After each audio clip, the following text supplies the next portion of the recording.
Let me begin my short talk with a scene of a normal morning in 2025. As you wake up, in one of the world's big cities, the electricity grid is already busy balancing the load. Hospital systems are preparing patients for the morning rounds. Buses and trains are being rerouted. The cameras on the streets and the robotic arms in the warehouses don't greet you, but they are already making choices that will shape your day.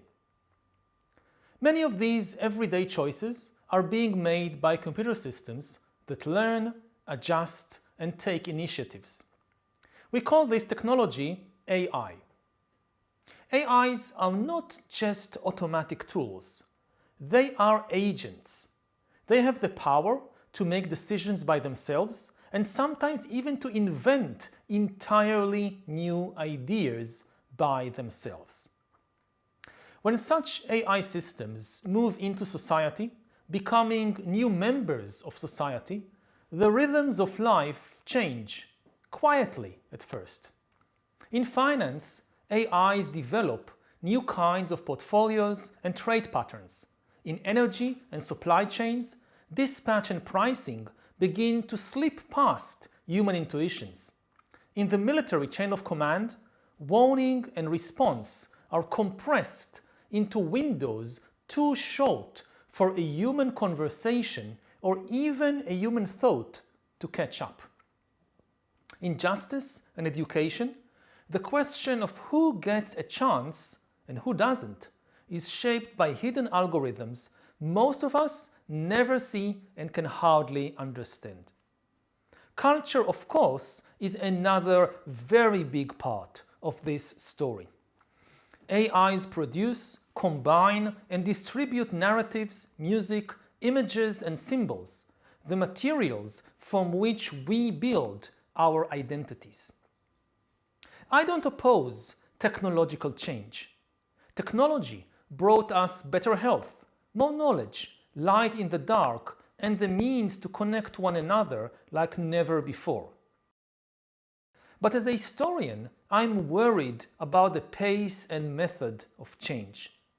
In history, the biggest problem with change is often not the destination, it's the way there. Humans are incredibly adaptive entities, but we need time to adapt, and we need trustworthy institutions that will make adaptation possible for us, especially for the weakest members of society. Every time a powerful new technology appeared in history, societies needed time to develop and test the matching social kit. The printing press did not deliver enlightenment in the year it was invented. At first, the printing press actually unleashed a torrent of noise, lies, and extremism. Only gradually did editing and fact-checking, catalogs and libraries, schools and research institutions, publishing norms and public debates produce wisdom out of the flood of printed information. Similarly, creating beneficial industrial societies required more than just the steam engine. It also needed corporate laws, labor unions, ecological regulations, welfare safety nets, and so much more. Without such social mechanisms of adaptation, industrial technology by itself would only have produced deeper inequality, ruthless competition, and more extreme exploitation. What makes AI different from all previous technologies is that it touches the central nervous system of society. Intelligent machines are now learning how to manage and reshape the operating systems of banks, militaries, entire countries, and even religions. The danger we are facing with AI isn't just a bad person deciding to press a bad button. Instead, the danger is an invisible process happening all around us. A line of code inserted into a clearing system, a path burned into tactical logic, a scoring rubric embedded at the gateway of hiring or lending. Science fiction conditioned us to fear the big robot rebellion. The real danger is quieter and more scary: the growth of a digital bureaucracy where decisive power shifts from humans we can question to opaque algorithms we cannot even see. As these algorithms become faster and more powerful, things become more comfortable. Everything seems to be working smoothly. Everything seems to be improving, until a tiny bias cascades into a financial catastrophe, into a military miscalculation on a frontier, or into a collapse of human identity and shared reality. When I speak with friends in the tech world, I hear the same line again and again. We know there are risks, people tell me, but we cannot slow down because the others will not slow down. We worry about the recklessness of our competitors, so we must move faster, be bolder, get on the train first. I can sympathize with these feelings, but there is something I don't understand. People hesitate to place trust in their human competitors. Okay, sounds reasonable. But why are the same people so ready to naively hand immense power to an unfamiliar, non-human intelligence? How can they be sure it will always remain gentle, restrained, and reliable? If trust among humans is still fragile and difficult to verify, shifting more power to AIs is not a cautious move. It is reckless in the extreme. If we cannot trust even our fellow humans, why rush to entrust an army of non-human intelligences with the most fragile parts of our society, with the attention of children, with the bargaining power of ordinary workers, the credibility of elections, the management of public conversations, the threshold between peace and war? Meanwhile, the voice of philosophers and historians like myself is often misunderstood as a call to stop progress. In truth, it is a call to understand what progress really means and how it is really achieved. Speed alone isn't progress. A car that drives at 100 kilometers per hour without any traffic regulations or any braking system isn't progress. So how to make real progress? Let me offer a few simple reminders from human history. One simple fact: human strength never came from isolation.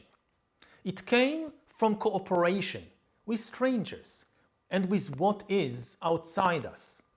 To live, we breathe in and we breathe out.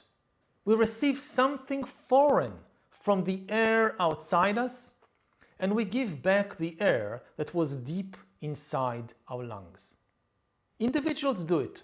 Nations do it too. Every nation grows by exchanging ideas, goods, and methods with foreigners. If you cut all connections with others and rely only on yourself, it doesn't make you strong. Ultimately, it suffocates you. Bringing this ancient lesson into the age of AI means building verifiable global commitments instead of just racing to see who is faster. Another fact: what deserves our worry is not technology itself, but the impulse to deploy technology without guardrails in the name of commercial advantage.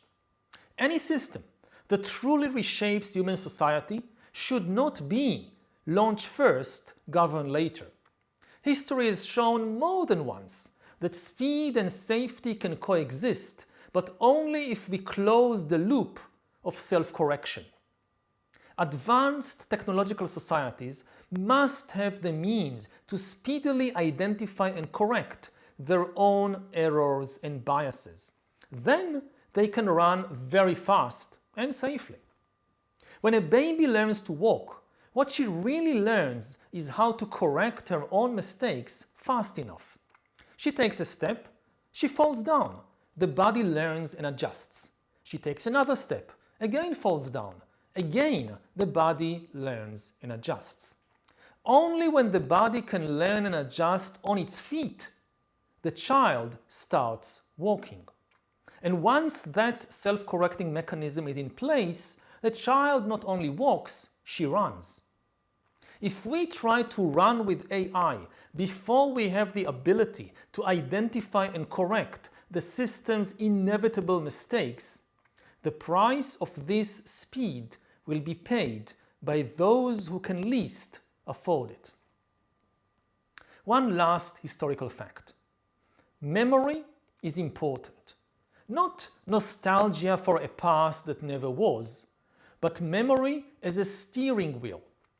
Memory is the mechanism for digesting and telling the story of what is happening to us.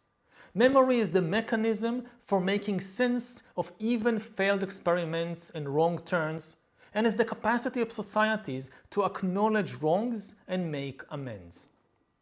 As AIs take over both the process of decision-making and the process of narrative production, we must protect the human ability to remember and tell our own story. If we entrust our memory to a non-human intelligence, nothing will remain of us. Some will probably ask, are you calling for slowness? No, I'm calling for moving with memory. I understand ambition. I understand competitive pressure. Without them, we would not have had modern science. But we should not push competition beyond the edge of what humans can understand, of the human map. Push it to where human understanding fails and human memory becomes blank. We should not treat going beyond the human boundary as itself a kind of trophy. Help people move faster and help people be at peace with the changing nature of reality. But don't force people to go so fast that they lose their bearing and are overwhelmed by anxiety. Please heed the condensed lesson of centuries. When humans are overwhelmed by anxiety, when humans feel that everything melts into air, humans seek solidity by holding tight to their deepest pain and to their deepest hatreds. In the age of AI, we must allow time for human memory and for building bonds of trust and affection between humans. Measure our progress not by the speed of our technology, but by the strength of our cooperation and by the depth of our compassion. Thank you.